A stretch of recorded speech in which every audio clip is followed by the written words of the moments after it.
So how's your weekend been going, Keith? Well, been pretty good.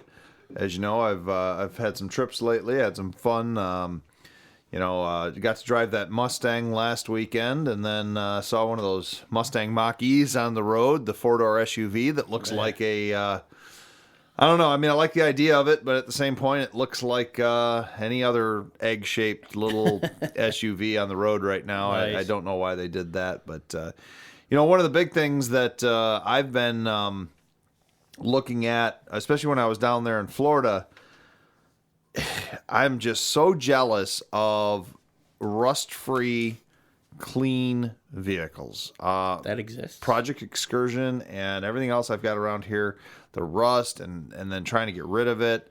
You've had some projects lately, I understand, dealing with some, maybe not rust, but dealing with some Paint removal. paint removal. So we were up at the boat last weekend there, and we had a company. I actually have their card. They're doing some incredible work for us. So I'll give them a shout out. Michigan Mobile Blasting out of North Branch, Michigan. Guy's name is Sean Mercer. And they blew up the boat? Kind of. So Kaboom! There's a big plastic tarp around it that was inflated. And they blasted it. Yeah, there are sandblasting our cabin sandblasting. structure on there. So a lot of the paint that was on there, I mean, the boat was built in 1974, so there is a tremendous number and quantity of layers that have been slopped on this thing over the years improperly, on top of the original paint. In particular, several layers of house paint, latex-based house paint on a boat. So to say it was peeling and cracking and chipping and just splitting all over the place is an understatement. I mean, it was nasty.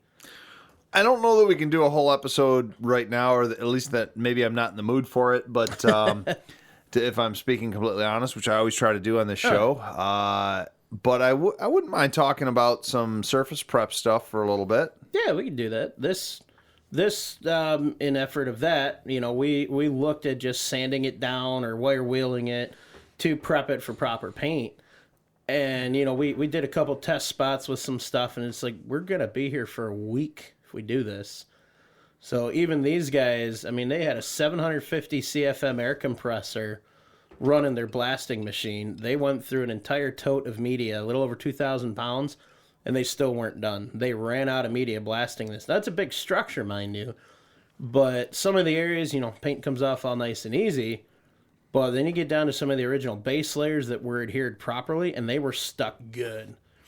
Let's talk about this for a minute. Yeah, we could do that.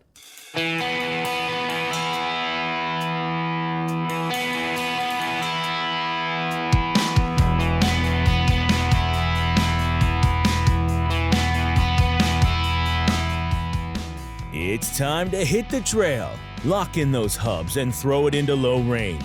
Because you are listening to Wheelin' with Keith and Johnny Orange.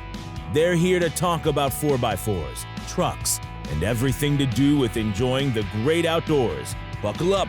Here's your hosts, Keith and Johnny Orange. So, is this a aluminum structure boat or Yes. It's an all-aluminum boat. Yeah. Was there any warpage with this sandblasting or anything? Not from the machine. I mean, we'll know they'll be done today. They had to go back up, or not today. They had to go back up the next day to finish up. Okay. So we'll see. I haven't seen it yet. We'll see what it looks like. Get some pictures or when we actually go up to work on it next. But there were areas he found that were over 1/8 of an inch thick of just built on layers upon layers of paint.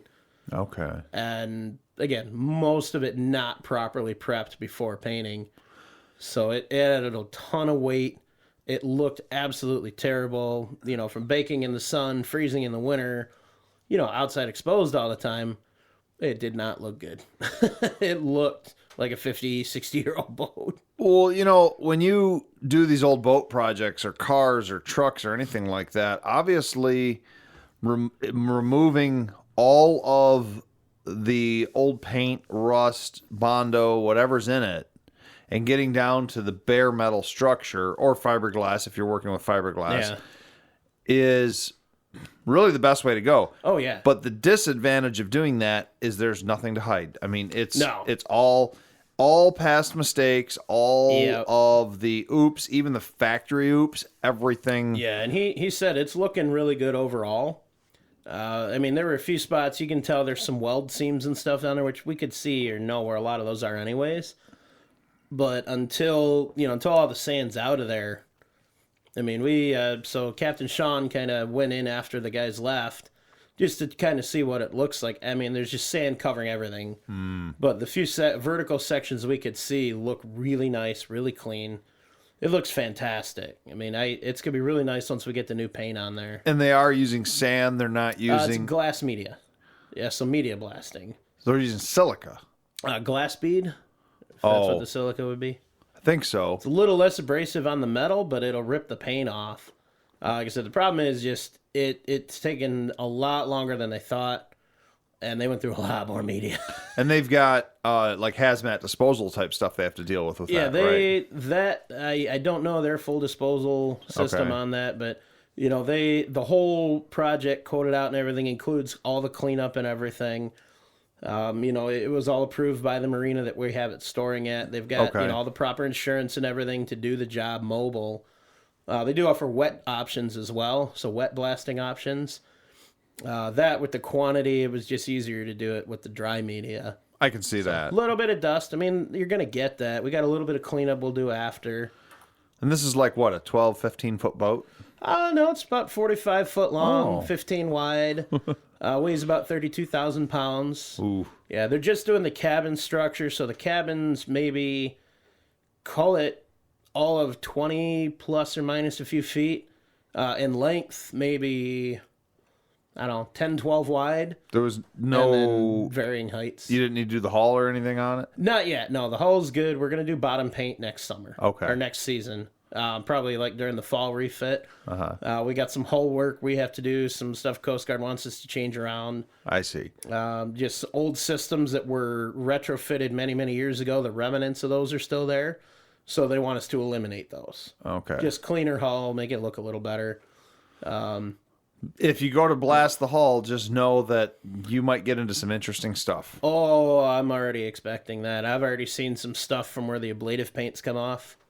It's going to be interesting when that comes up, for sure. The ablative paint? Ablative. What is that? So it's a paint that never really hardens. Oh, It's designed so that a little bit comes off as you're going. It's a marine specific paint so that you don't get a lot of growth that attaches to the vessel. I think I've seen that. Heard. I didn't know that was called though. Yeah. But okay. It's nasty stuff. Yeah. Well, I know that. I do like boats. I've owned a couple of them over the years. I don't own one right now. You know what the best kind of boat is? One you don't own, or your friend's boat. Somebody else's. Yeah, somebody else's. Break out another 1,000. Or like they say, a boat's a hole in the water that you throw money in. Yeah. See, I've heard the definition, like Webster's defines a boat as a hole in the water surrounded by wood, metal, and or fiberglass into which one pours money. That's about right. And there's no such thing as free either, because what my last boat that I had, and I still have just a sweet spot for these. Growing up in Elginak, Michigan, I love Chris Craft boats. You're talking about the big metal one? Yeah, so I had a 37-foot steel hull Chris Craft Roamer. I remember. Now, the Roamers were actually never built in Elginak, maybe in the very early days in the 50s, but I believe they were built in Wisconsin, maybe Minnesota. So they were not an Elginak build boat, but they were still a Chris Craft, and they were built through the corporate structure. Chris Craft had actually bought out the Roamer Boat Company. So I think they did continue building them up there is what they did. But I always loved them, and they built them in both aluminum hull and in steel hull. I own two of them. I had a small aluminum hull, and then I had the big steel hull. Well, when I was into the Roamers and I was reading forums and things online about them, I ran across a guy's blog post where he had gotten a free, I think it was a 46 or 47 foot aft cabin, which means there's the bedroom in the back, Chris Craft Roamer. Yeah. That had been sitting for a number of years abandoned at a marina, and he got it for free. and him and his wife decided to completely redo this Roamer and turn it into a liveaboard and, travel around the world, or at least North America, in this basically redone vintage yacht that they got for free. But I tell you what, you could just see, and obviously they put a lot of sweat equity into it, but he probably still put $100,000+ into the restoration of this thing. Oof. And I remember when they went in and they blasted the hull of this aluminum Roamer, and they found out that the welded aluminum plates, I mean, that was really early days of aluminum welding in the 60s, and they hadn't done the greatest job in some areas. And so there was areas that they had up to 2 inches thick of like a Bondo-like material that they had smoothed out. Ooh. And so they had blasted all that out, and then they had to put some sort of new marine version of Bondo, whatever. I don't know what they make for it, but they had put it all over it and, replaned it down, and it looked gorgeous when they were done. And then put marine, paint on it when they were done. But man, I don't know that that's something, the type of restoration I'd want to get into. I mean, that's just as bad as doing an old car or truck, and and you have it media stripped, whether it's walnut shells or baking soda, or those are real popular because they don't have the heat that sand or glass does. Yeah. And so when you're working with real thin sheet metal, your boat, you're dealing with thicker metal. Yeah. So the heat with warping it as you're blasting it is not as much of a concern. But anyways, you get in there and all of a sudden you find out that this quarter panel got completely smashed in the past and they didn't know what they were doing, and so it's just full of fiberglass and Bondo and all this crap. And I mean, of course you could just redo it the way they did it, but now when you've got it stripped down, you want to do it right. So if you can get a new quarter panel for that car, you're hanging new quarter panels, and you're this is one of the things in the car hobby and in the truck hobby that a lot of owners don't understand, why body shops, quality restoration body shops, charge as much as they do. Oh, yeah. Because there's so many unknowns. Yep. Sure, there's a possibility that you happen to pull in with the most beautiful original vehicle ever. They strip it down. They have to do very little to it. They can repaint it. But that's so much out of the norm. Yeah. People think that they've got all original paint on a car, and they don't realize when that car was 2 months old, it got T-boned, and or it got our Dodge Omni that we bought in 1985 at the dealership the day we picked it up, the roof got screwed up, and they ended up repainting the roof and the hatch on the car. Yeah. And you'd never know it. Years later, though, when I sanded that car down, it was one of the first ones I ever started to repaint. And I sanded it all down. There was a bunch of Bondo in the roof and in the deck and all that. It's like, it's it'll be interesting to see this thing all cleaned up with all the sand and the tarps out of the way. I'll show you some pictures I got in a minute here. Well, when we're done, as this thing was an oil worker boat. It was a crew boat to and from oil rigs in Louisiana originally. Saltwater use. Yeah. You look at some of the corners on this thing, it's beat to hell. Oh, yeah, it would be. I mean, you look at it like, how in the world did you do that and not sink this boat? Pilings and, just ram it into whatever. It's going to be real interesting to see how that inner structure that's so away from the sides looks after all these years. When all the paint and everything's gone. I'm really excited to see it, though. It's going to be cool. Yeah, I would like to see it and see how the thing looks when you get it done. It's we've had kind of body shop episodes in the past, and we've talked about some proper paint techniques and stuff like that. But I tell you what, nothing beats stripping it down to the original metal. Yeah, nothing beats that.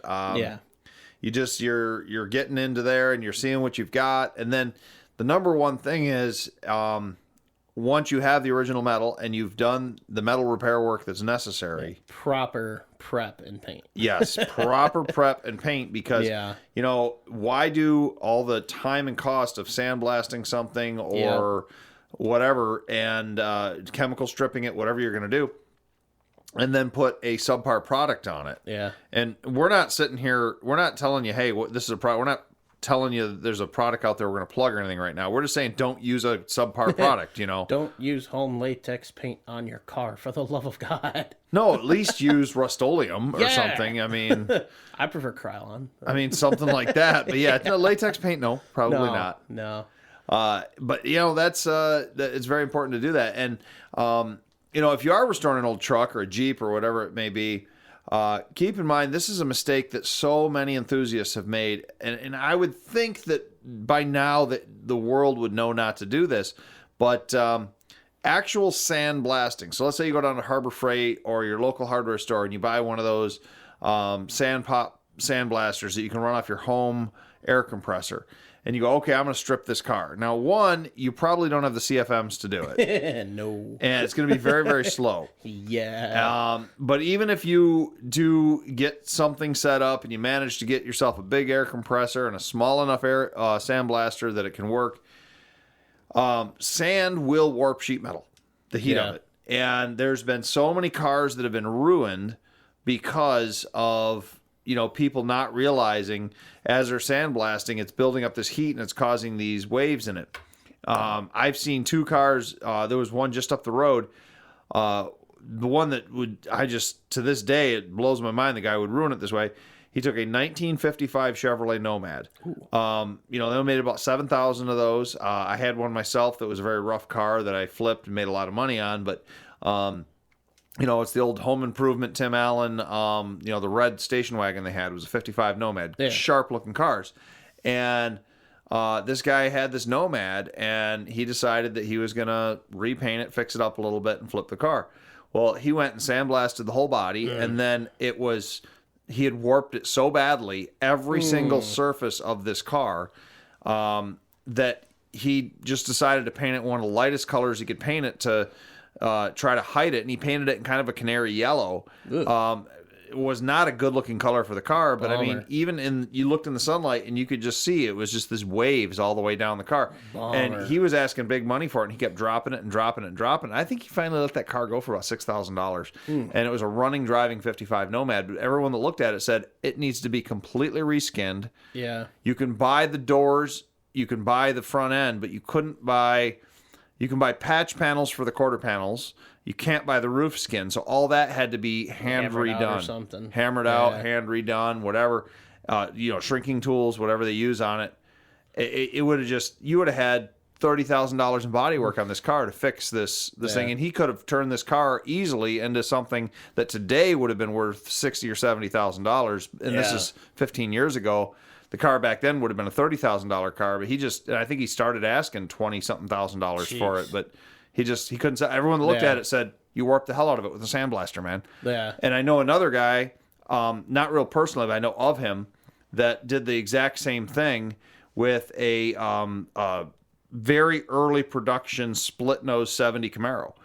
Stripped the whole body down and then took a one-car garage, turned it into a sandblasting booth, literally had a pile of sand in the sand on the floor, and was just in there blasting in a hood for days. Sandblasted this shell, and before they even put the paint on it, they looked at it and they said, "Oh man, we warped it. We messed up." Yeah, so you want to use walnut shells, you want to use some sort of media, or even better, use a pro. Use somebody that knows what they're doing. Your mobile guys that you just plug them again. What was their name? Back out here. Now, do they do automotive too, or no? Yes, I was just gonna say Michigan Mobile Blasting. Let's see what they've got here. So I'll just straight up read this off the back of their card. Abrasive blasting, dustless wet blasting, industrial, commercial, painting, steam washing, cleaning, stone etching, fire, smoke damage removal, soda blasting, total car body stripping. I know they do frames. Implements, trailer welding and repair, boats, mineral removal, and just from talking with the guys yesterday, they do powder coating too. Okay. So they just got a new giant oven. They can do like full bodies and frames. So when it comes time when I'm working on the Commando, I'm gonna probably go through these guys. You take it right to them at that point, right? They have a shop. Yeah. They've got. I think it's all in the North Branch there. Bit of a drive, but. Little bit, but I mean, what we've seen is good quality work. I may talk to them as well with the Brat Pack FJ60. I'm hoping that sometime in the next couple of months, here in the summer months, I'm able to get a number of our buddies over here and get the body lifted off the frame. Yeah. And then pulled into my little one-car garage. I at least need to strip the frame because I've got so much patching to do on that. I want to start fresh there, and I want to get all that rust scale and all that nastiness off it. And I would love to find a clean FJ60 frame, but every single one of them I've seen, people are asking $1,500, $2,000. Yeah. I'm doing some modifications anyways. I'm a pretty good welder, so I'm just gonna, repair what I have, unless it just is so Swiss cheese. Well, you don't know until you get there. And that's the thing, Yeah. I'm going to get it off the frame, and I'm going to go around it with a hammer and start tapping into it, and I'm going to see. Mine on the TJ, Pegasus, when I started on her frame repairs. Usually what's normally bad there was shot. But what's typically bad with that was rock solid, just needed a coat of paint. So I was able to save about half of it in those sections, thank God. Yeah. So I got an idea where we could go after this, actually, topic-wise. Okay. But I want to offer one final note on sand or any media blasting you're going to do. Okay. Little tip that'll hopefully save some of our listeners a massive headache. For the love of God, all that is good, holy, and whoever you believe or whatever you believe in, get a water separator for your air compressor.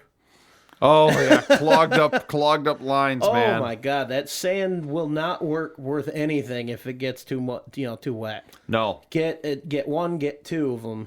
However you do it. I agree. The last big sandblasting job I ever did, and I've never done like huge ones, I sandblasted the axles for my one of my builds I did, and I did them outside with a respirator on a pair of sawhorses.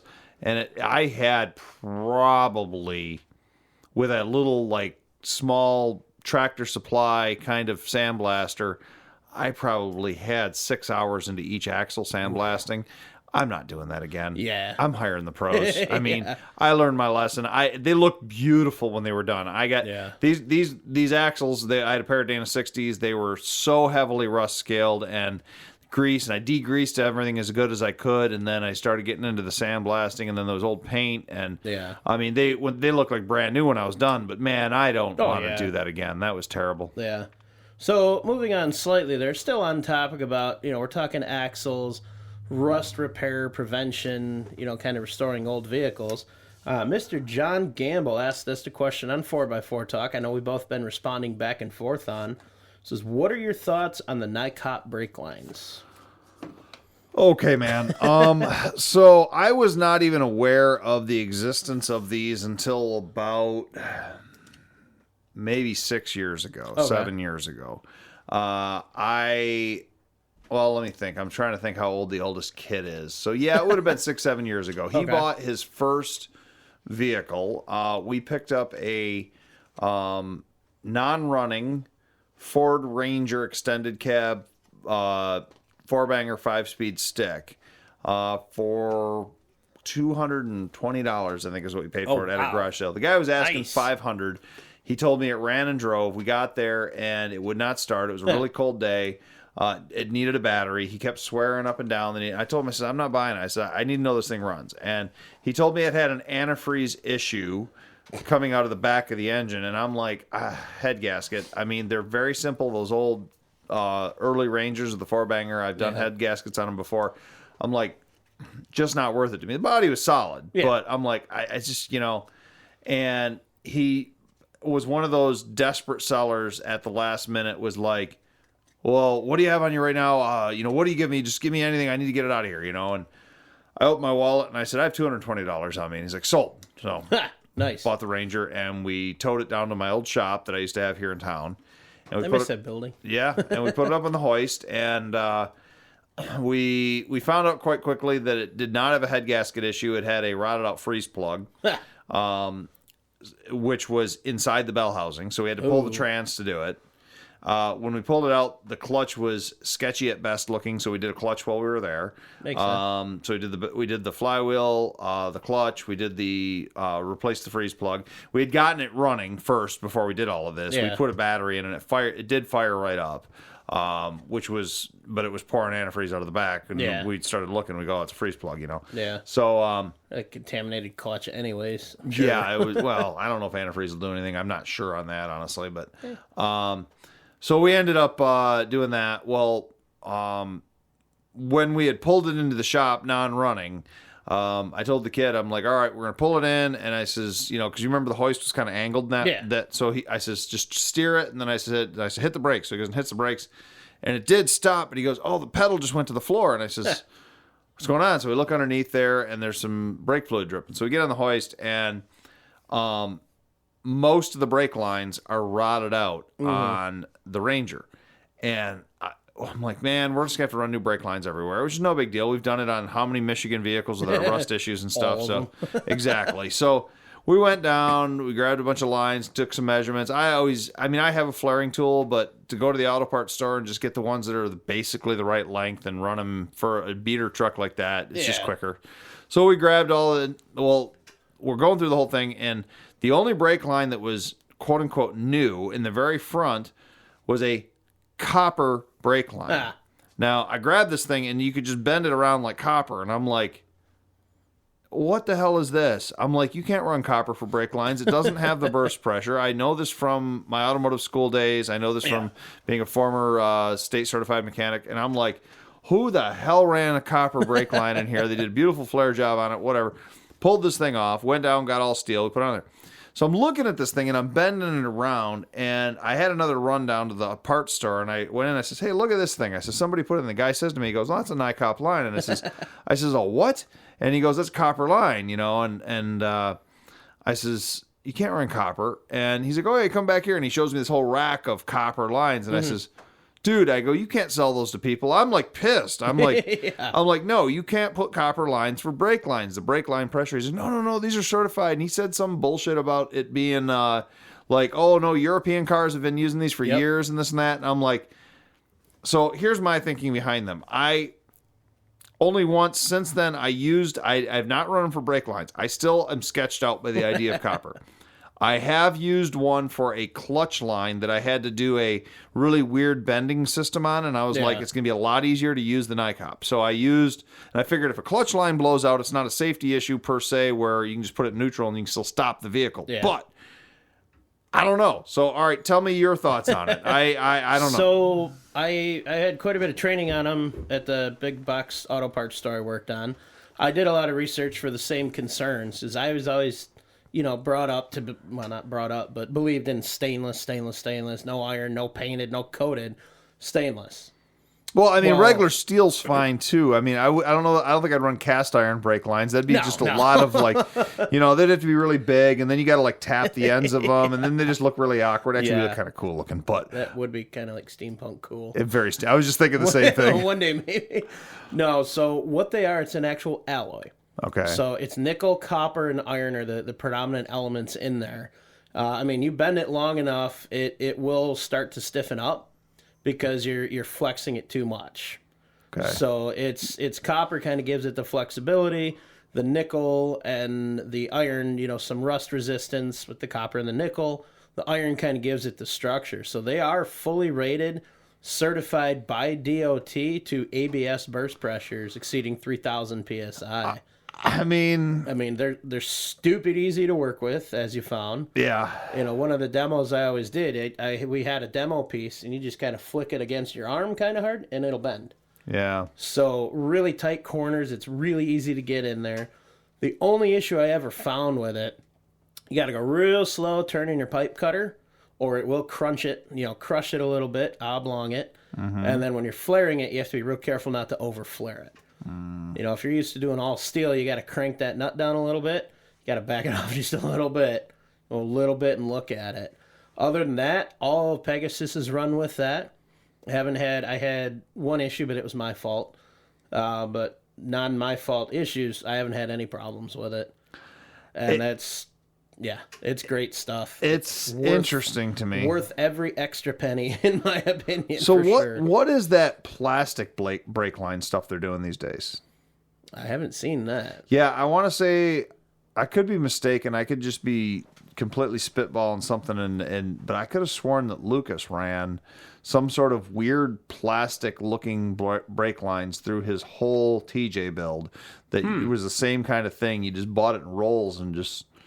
and it was almost like PEX tubing, and I was like, what is this? The only thing I could think of that, and it's like what I did with the power steering line on Pegasus. Uh-huh. So an AN line, an Army Navy rated line, It's a modular system. Like they'll do it on a lot of motorcycles.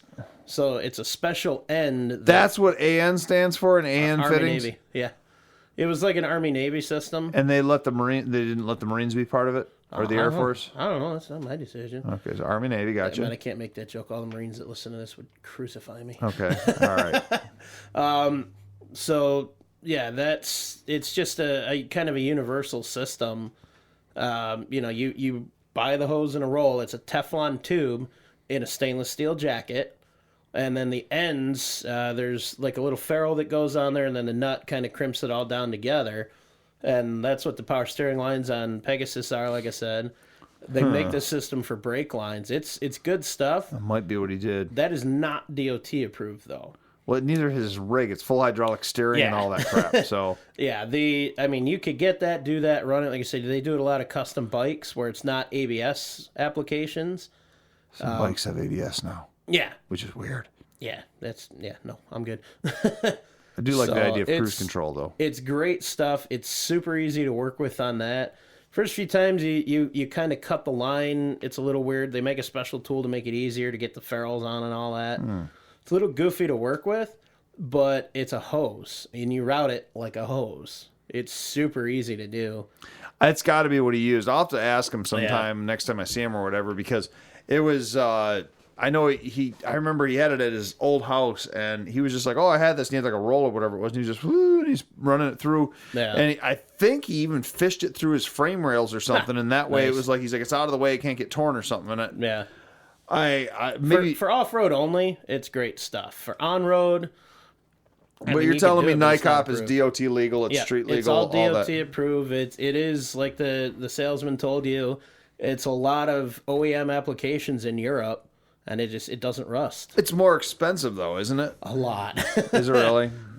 So last time I bought brake line, I believe I want to say it was like $30 for a coil, a 25-foot coil of steel, and like 50 something or 60 something for the NICOP. So it's a not lot more terrible. expensive.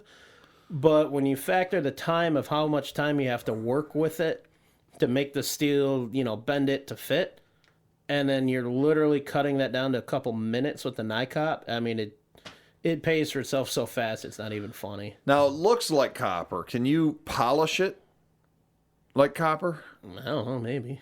That'd be Never really tried cool it. to be able to do, like on a rat rod or a vintage build or a steampunk thing or something like that. Yeah, To polish it and have like shiny looking copper lines or something. that would be kind of cool. It'd be kind of neat. I mean, 4x4, who cares? But Yeah. I'm just thinking other car stuff. But I know I've seen it 3/16 and quarter inch.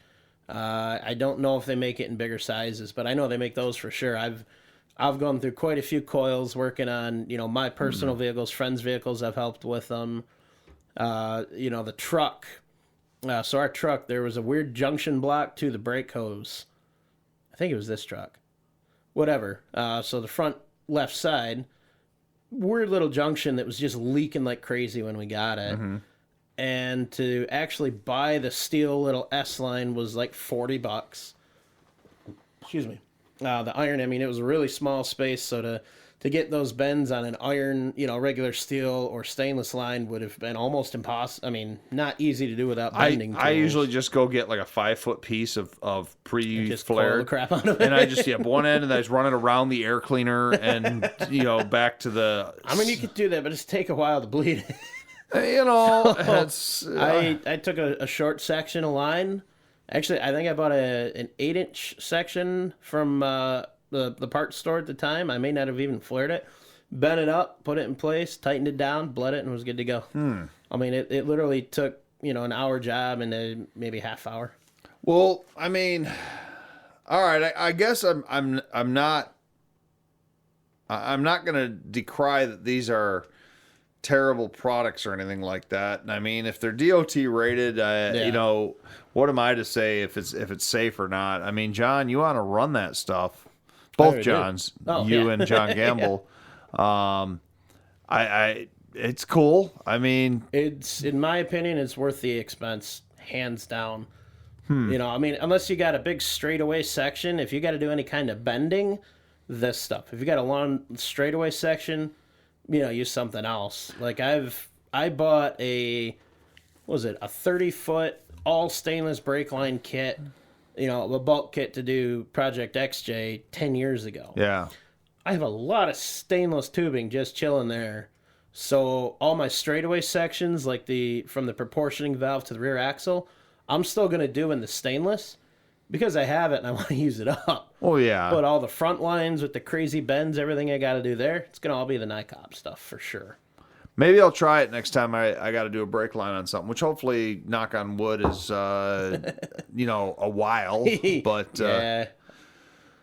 it always seems to me that the brake lines break and, it's 15 degrees outside and the cold. That sounds about right. Yeah. In Michigan, so. Yeah, like the whole rear axle we had to do on the old truck because the wheel cylinders blew. Yeah, that's... one wheel cylinder blew.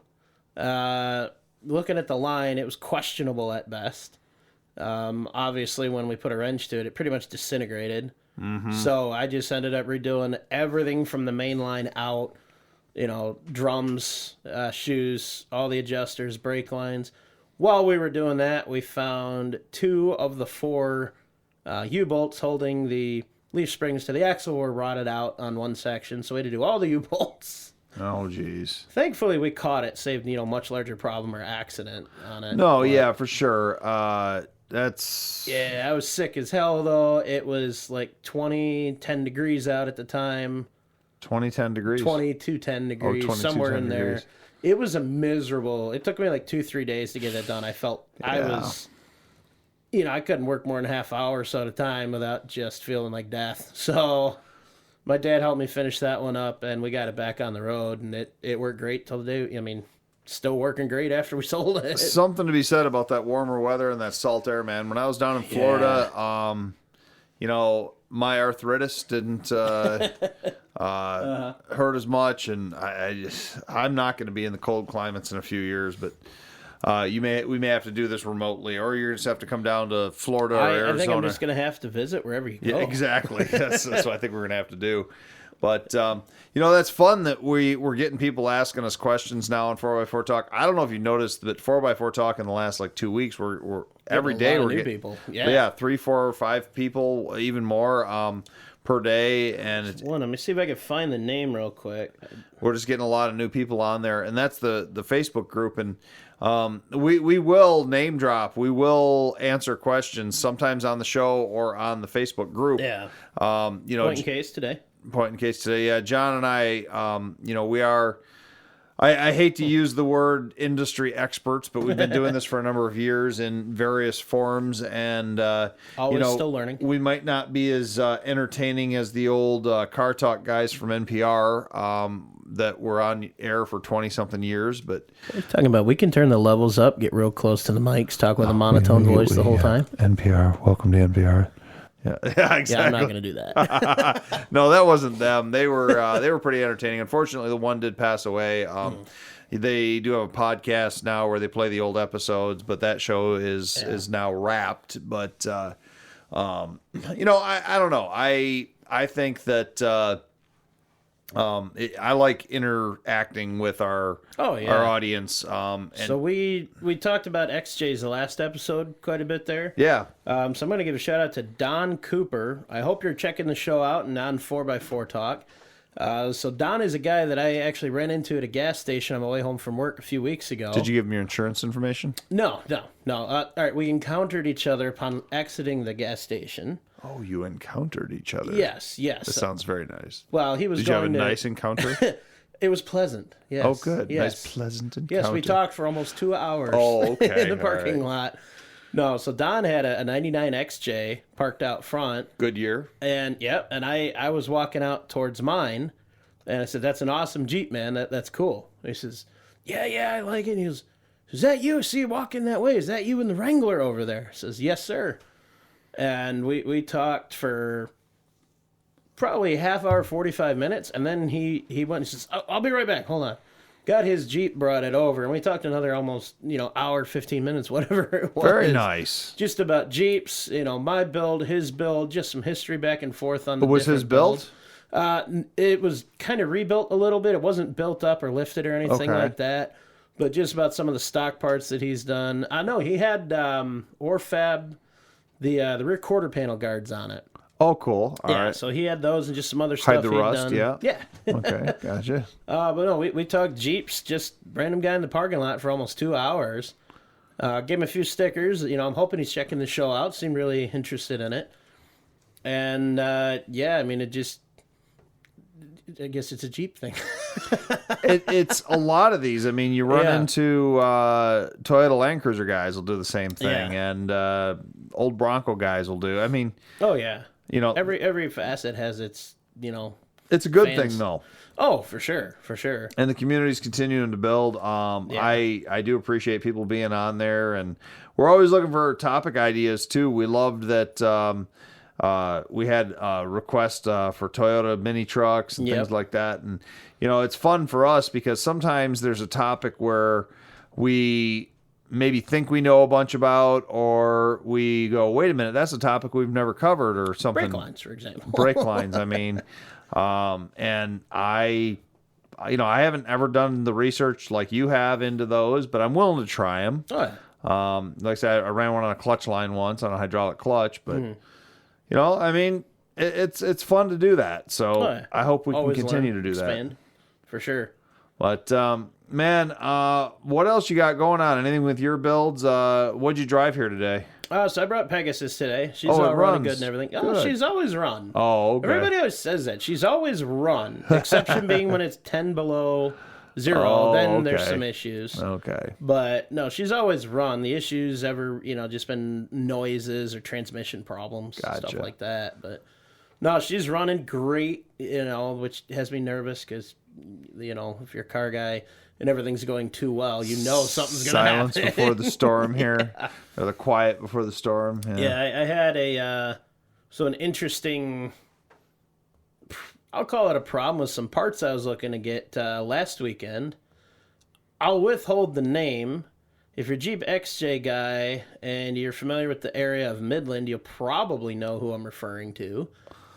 So I've had... I don't know who you're referring to. Yeah, I'll tell you I'm when we're off familiar here. with Jeep XJs in Midland, but okay. So this is an individual, has a company, makes a lot of 4x4 parts, bumpers in particular. Well, he has these bumper brackets for the XJs.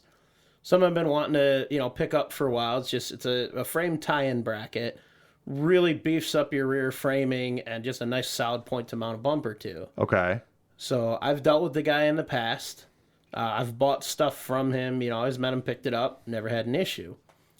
Well, I was trying to set up to meet up with him, last weekend when I was up there, 20 minutes away. So I'm not a 2-hour drive. I'm 20 minutes away, cash in hand, trying to get a hold of him to say, hey, are you going to be around? Can I come get these parts? Nothing. Viewing all the messages. I think he had one of those auto chat bots at one point because it just said hello out of nowhere. Okay. And nothing. And, it's a frustration. If you're going to run a business like that, you're going to sell stuff, agree to, we hadn't made a specific agreement for the weekend. I talked to him earlier in the week. I'm going to be up there. Will you be around? Yeah. Nothing. So... I started looking elsewhere. I actually found the parts somewhere else, and I'm going to be ordering somewhere else. Just if you're going to run a business, answer your customers. So, what were you Facebook messaging him, or It what? was on Facebook. And he saw yeah. the messages, Yeah, but he didn't answer. correct. That is frustrating. It's beyond frustrating. It's like I have cash in hand. I've been talking to you about these products for 3 weeks, trying to get I need a total price. I'm going to bring you cash. We'll be up here one of these weekends. I can let you know when, and then nothing. Maybe he doesn't do things in person because of the Rona. No, we had agreed I could come and pick them up. Yeah, it's very odd. I ran into a similar thing about a week ago myself. I won't. Sorry, don't mean to interrupt. Quick final note on my thing there. The guy's known for not shipping things, which is why I was going to go pick them up. Yeah. And like I said, I've never had an issue with the guy, and he makes great quality stuff. He's just unreliable. Yeah, and it's a bummer. I mean, I thought I could still trust him over this, but yeah. So no, sorry, dude, but you lost me as a customer. Yeah, no. I mean, if you really screw somebody over, maybe we'll call them out on it. But I And mean, I'm not that's going to deny something could have come up. Sure. I'll always give someone the benefit of the family doubt. emergency, whatever. Yeah, I'll give it that. But, you know, things are being viewed. Whatever system's set up has made comments. You know, it's... Come on, dude. I fully agree. And that's incredible. We've talked that before, the frustrations of, Yeah. you know, marketplace and Craigslist and all that stuff. I ran into a similar thing about a week ago. I had gotten a message from my mom's company from for a truck that they wanted me to go check out.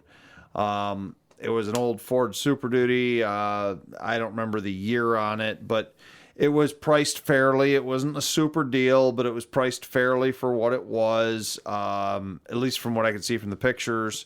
Decent looking truck, reasonable amount of miles on it. Like I said, priced fairly. Call up the guy. They had already gotten the phone number from him. Call him up, and I said, hey, I'd really like to take a look at the truck. And he goes, well, come now. And I says, I'm at work right now. I go, but I'm going to be out of work at 3:30. Where are you at? And he told me the city, and he was about an hour south of where I'm working. And so I told him, I says, all right, I can be there about 4:30, 5 o'clock at the latest.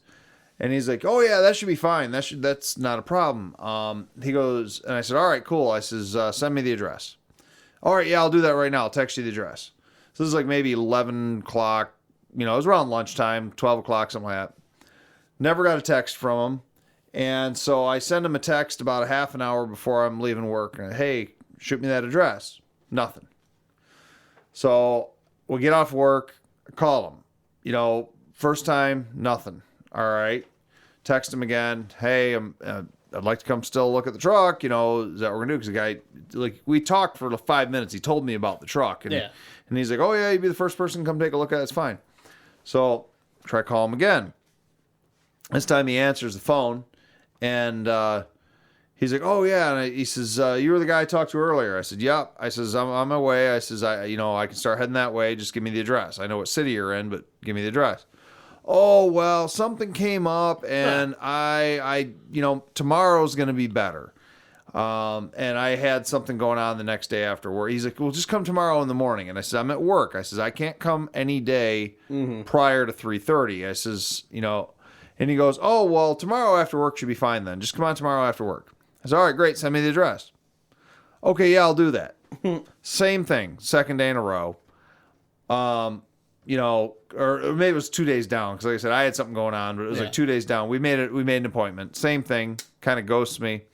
Finally call him again. I happened to go Saturday. I happened to be down in his town doing work for my company. Call him up. I'm like, hey, we talked. I says, I'm in town. I'm a couple minutes away from you right now, as far as I can tell. I'd like to come over and take a look at the truck. And he's like, oh, well, who are you again? And I'm like, we talked a couple days ago. You're selling the Ford truck. I says, blah, blah, blah. And he's like, yeah, I don't think right now is a good time. Just like really all nonchalant about it. I'm like, I'm right here in town, dude. I'm like, Yeah. Are you selling the truck or not? And he's like, yeah, but call me Monday. So I call him again Monday after work, and he's like, well, I'm not sure right now is a good time. If you could come tomorrow, maybe about noon. I'm like, all right, I'm done with this. I'm like, this dude is such a flake. He wants me to come in the morning. Still never sent me an address. I don't know where it's at. I don't know if he was trying to sell something for someone, quote unquote, or what, but it was just, and that's something else pet peeve I've had lately. There's been a number of trucks, because they're still actively looking for a 3/4 or 1 ton diesel truck. Does not have to be 4-wheel drive for their business. So if anybody in the Southeast Michigan area has got one for sale for a decent price, they're looking for something probably in the sub 8,000 range that's maybe 15 to 20 years old, but not full of problems. They're old. They're just looking for basically a yard truck kind of thing here. So they've sent me a couple of them, and I call a guy the other day, and he's got the very professional ad, all the details. Call him. I'm like, hey, I'm calling about the 08 F350 for sale. well, what do you mean 08 F350? I said, I'm looking at it on Facebook Marketplace. He's like, well, can you give me the stock number off it? I'm like, the stock number? There's no stock number in your ad. He's like, oh, well, it's on Marketplace? And I'm like, yeah. I'm like, your number's right in there and everything. Oh, well, is that the crew cab or the extended cab? It's the crew cab, you know? Oh, okay. And then he starts telling me about the truck a little bit, and you could just tell he was like a business or a flipper or whatever. And fine, he's flipping stuff, but just put right on there, this is a business, and I don't know crap about it. The last one we just bought an 08 F350 from a guy, and when I called him, like within 30 seconds, he told me, dude, I own a car lot. This is my back lot of stuff that comes in from the auction that I'm not putting out in the front. He goes, I can't tell you any of the service history on this. I can't tell you any of the mechanical history. I can tell you it runs, drives, stops, steers, looks decent. He goes, I'm not going to BS you on the rest of it. He goes, that's what we got. I says, can I come take a look at it? And he goes, yeah, come on out today. I was like, all right, cool. Went out there, bought the truck that night. Nice. I mean, they're still looking for one more, but that's the way you do it. Yeah. Don't BS people and try to pretend that I've got this great truck and it's a runner driver and I've had it for years and this and that. And then all of a sudden it's something you picked up at the auction you're trying to flip and you don't. Just be straight with people, man. I got a fun one. Huh? So I'm cleaning some stuff out the garage. I got a couple floor jacks stuff I bought cheap over the years, used, and it's got problems. Too good to scrap them, but not good enough that I want to screw with anymore. So I threw them up for sale on Marketplace, right? Threw them up pretty cheap. Get a guy message me, will you take 60 for both of them? Sure, no problem. I'm going out of town this day. When I get back, I'll send you the address. Cool, I want to come over and get them.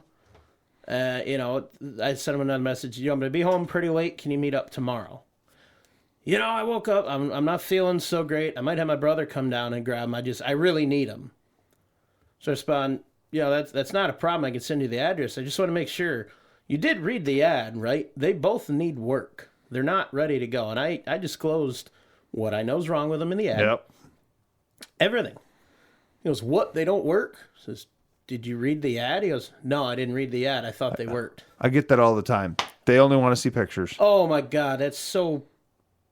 People don't read anymore. Withhold the expletive as much as possible now, and I'm so sick of that. I'm so sick and tired of it. For the love of God, all that is good and holy, read the ad, please. That's why a lot of times with my ads, I'll put on there, read entire ad before calling. Yeah, I used to do it. I got away from it. I'm going to go back and start doing it. Read the ad before messaging. Questions answered will not, questions in, I don't remember how you answered in the ad will be ignored. Yes. Yeah. Yeah. Exactly. I'm so frustrated with that. So you weren't able to get this random dude to get the jacks off you? Nope. Oh, all good right. What? Phrasing? Phrasing? No, I still got the floor jacks. All right. So whatever. I'm just frustrated by it because now, I thought these things were out of the way, and now they're still in my way. So, yeah. And then you're trying to sell used diesel fuel. That's an after show thing. Yeah, we'll talk about that one. That. You were drunk, weren't you? No, very, very sober. We'll talk about that in the after show because I'm so irritated with that. That's leaving today. I'm going to make fun of you. Oh, that's fine. We'll talk about it. All right. We'll talk about it. All right. So that means that our listeners need to sign up on Patreon for at least $2 a month. If anything, just listen to this episode. You got to hear the explanation about this one. All right. Yeah, you need to get on the Patreon after show. John, how can they find us? So patreon.com/wheelinradio. Like Keith said, accesses those $2 a month. Get a lot of bonus content from us, stuff we may not get to in the show. It's a lot more, we'll call it less PG-13, higher rating? PG-14. PG-14? Yeah, sure. We'll call it that. Whatever. So we get a little bit more relaxed, enjoy some malted beverages while we're doing that. Not milk. I love malted milk balls. Oh, my God, those are so good. Yes. We got a bunch of free episodes. Check it out, see if you like us. We have a lot of fun on that one. We do get some special guest interviews we don't always have on the show, so it's a good time. You can also reach us 4x4 Talk on Facebook. Just put in your search bar 4x4 Talk. Search that up. A couple quick questions. Get you on the page. Interact with us, the other members. Any questions, comments, you want to share build pictures, have a question, post it up, and get it answered. Absolutely. Do join 4x4 Talk. We're pushing that hard because it is your number one way of getting a hold of us through Facebook. If you're not on Facebook and you're a Twitter, Instagram person, we do also have Twitter and Instagram accounts that we monitor, but we're not. I noticed this week, John, by the way, that we've had a number of people that have tried to somewhat share our tweets on for Wheelin' on Twitter. And then they've like made comments, but unfortunately, unless you can get back to the original thread somehow, you don't always know what they're saying. So there's like, I got one tweet that was like at Wheelin' Radio, thank you guys so much. And it was, thank you for what? Yeah. I tried to figure it out, and it was either something that had been deleted or I don't know. I know nothing about Twitter. Yeah, so yes, we will do our best to try to respond to you on Instagram and Twitter if we can, if you have a question or something, but Facebook's the better place for us. We're both familiar with the platform. And if you're interested in more 4x4 history things, we have the Museum of Off-Road Adventure. John and I are both we both sit on the board of that. It is a fantastic place to go in Clay Township, Michigan. It's a small off-road vehicle museum, first of its kind in the world, and it is open by appointment. You can call 877-FWD-MORA to come check out the museum, spend some time with probably myself, maybe Johnny Orange if he's in town, and you can see the museum and some interesting things there. The museum also has Facebook, Twitter, and Instagram accounts under Museum of Off-Road Adventure, and a Facebook group called 4x4 Museum that is growing probably slightly less fast than 4x4 Talk, but it is growing as well. So check us out on all of those. And with that, John? So whatever medium you reach out to, you enjoy us through, make sure you hit like and subscribe. If you have a chance, leave us a review. Let us know what you like, what you think of the show and everything. And on that, we'll end it with thanks for listening, as always, and have a good one, everybody.